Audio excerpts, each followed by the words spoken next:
Yeah, right. Welcome back to Economics YouTube channel. Yeah, ultimate control theory. So the only difference here that we are continuing from our previous class. The only difference here is that we have three endpoints. So now I haven't been mentioning it all this while. This guy and this guy they are called endpoints. That's what they are called, endpoints. Well, here one of them is free. So how do you solve questions like this? So after this video, we'll be having another video, still a continuation of free endpoints and stuff like that, but just a little bit more, but basically the same thing. So how do we solve this? We set up our Hamiltonian. So h equals 8x minus 10 y squared plus lambda 24y. Okay, so first thing, the h, the y, set it equal to 0. So we'll be getting the h, the y. So we have minus 20y plus 24 lambda equals 0. So y equals 24 over 20 lambda. Y equals um, 24 divided by 20, 1.2. Yeah, 1.2 lambda. So we can call this guy 1, call this guy 2. So the next thing is minus dh dx. It's going to give us the value of our lambda. So minus dh dx, that's minus, then dh dx is 8. Alright, so 3. Then it's the last one, the h, the lambda, which is going to give us this x. So x dot the h, the lambda is 24y, equation 4. Okay, so from what we did the other class, so we bring in y, substitute equation 2 in equation 4.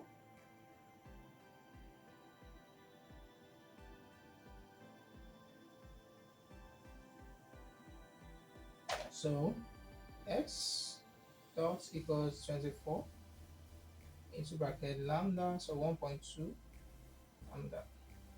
So 24 times 1, 24, 24 times 0.2. So 24 times, be fast. That's the question, okay. So 24 times, that's 28.8 lambda. 28.8 lambda. So that's equation 5. What we then have to do is we've gotten, okay, so we have to get out uh, lambda first. So lambda equals integral t plus integral where is it, minus 8 t, and that's minus 8t plus c1, so 6. So we substitute equation 6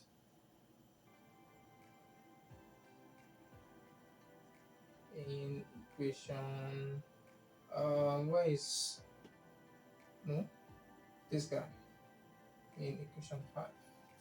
So we have this equals 28.8 into brackets minus 8t plus c1. I can see you're enjoying yourself. It's easy, right? So 28.8 minus 8 times minus 8. So we have minus 230.40 plus 28.8 c1, equation 7. Okay, but what we need is x, not by x. So x equals integral x dt equals integral this guy times 230.40 plus 28.8 c1 dt. So I'm gonna skip a step. I've been doing this all this while, so you should know I got this final answer. So when we differentiate, we'll be having minus 1, when we integrate rather, minus 115.2 t squared plus 28.8 tc1 plus C2. Okay, so recall that we have the first endpoint x0 equals 7. So x0 equals minus 115.22 into bracket 0 squared plus 28.80 C1 plus C2 equals 7. So everything here becomes 0, C2 equals 7. But if you recall from the previous classes, the way we get C2 is by substituting x4, right? So x4 equals, but x4 here is free. So how do we get our C2? So that's where we apply our transvertility, what's it called, condition. So apply the transvertility condition.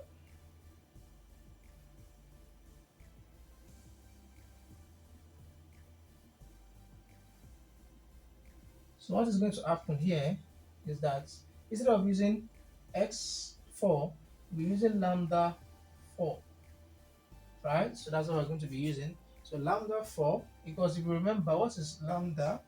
So lambda is so that's what we refer to as the transvertility condition.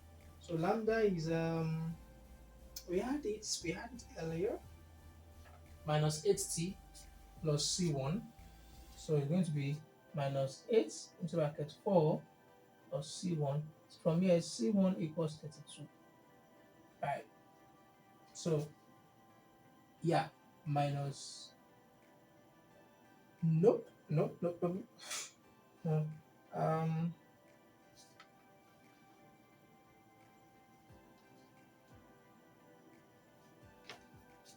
Transvertibility function, and the 4 equals um the transvertibility function, we do a lambda t equals 0.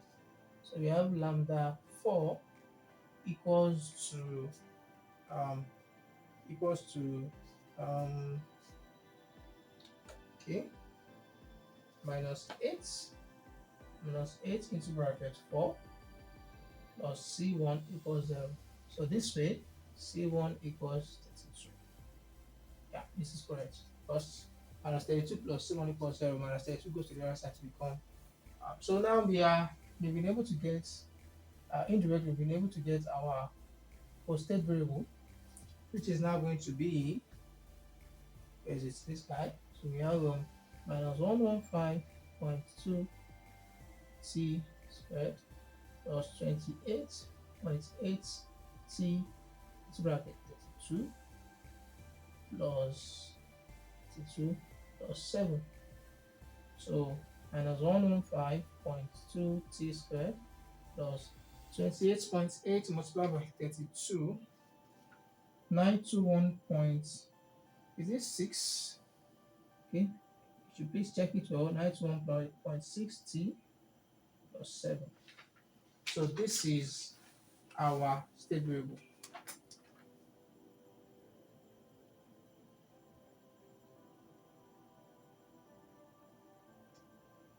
Okay, so next, our post-state variable that t equals to um, minus 8t plus c1. C1 is 32. That's 8t. So don't be deceived. What's it with divided by 4? Oh wait, no. Let's do it this way. So this is post-state post-state variable. So you can see that there's nothing hard, none of these things. So control variable yt y 1.2 lambda. So you have 1.2 into bracket minus 8t plus 32. So this is minus 9.6 thereabouts plus 32 multiplied by 1.2, 38.4. 38.4. So this is our control variable. So what's the slope? Slope equals slope of the control variable. Slope of control variable. Yeah, you're right. Minus 9.6. What is the slope of the co-state variable? Minus 8. Slope of the state variable, you don't know. You can't tell. Okay, except you do except you do a dx dt. So if you do a dx dt, because that's how to get your slope, your differentiation is your slope. So the x dt will give us I think we differentiated to get this guy. So it give us 230 minus 4. So this will be the slope equation. Yeah, I think that's interesting. I think that's interesting. What if you are asked to look for the slope of the state variable? So you have to differentiate. Oh no, it's not this. You have to differentiate this guy. So when we differentiate this guy, we have a minus 230.4. Yeah, minus 230.40 plus minus 230.40 plus 921.6. Yeah, minus 230.40 plus 921.6. Alright, so that's going to be a function, not a slope. Like it's going to give you a slope, the function of the slope. Yeah, the function of the slope. So it's not going to be a number. Right, so just the x to t, whatever you get is a function of the slope. If we were not given the value of t, so evaluate the slope of the state variable when t equals, let me say 5. Then you put in the value, you plug in the value of 5, the value of t into your dx to t. Alright, so that's it. So here, if you do divide dt is just minus 9.6, which is the slope anyway.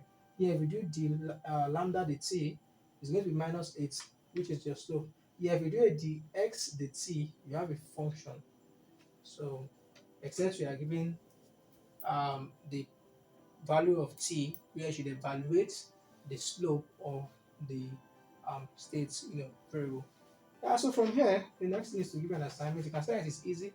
Now, I am not bothering myself about testing for the sufficiency conditions. Of course, you already know how to go about that. So just apply it accordingly, and whatever you get is whatever you get. Okay.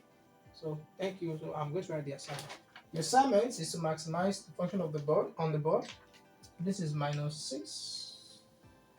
6y squared plus 2x dt. So subject to x equals 16y, 16, 16y. So x naught, x0 is 4, and x2 is 3. Yeah, 3. So thank you for coming thus far with us. So in our next class, we'll be talking about the last class on this past class series. See you there. Thank you. And please submit your assignment. Thank you very much for that.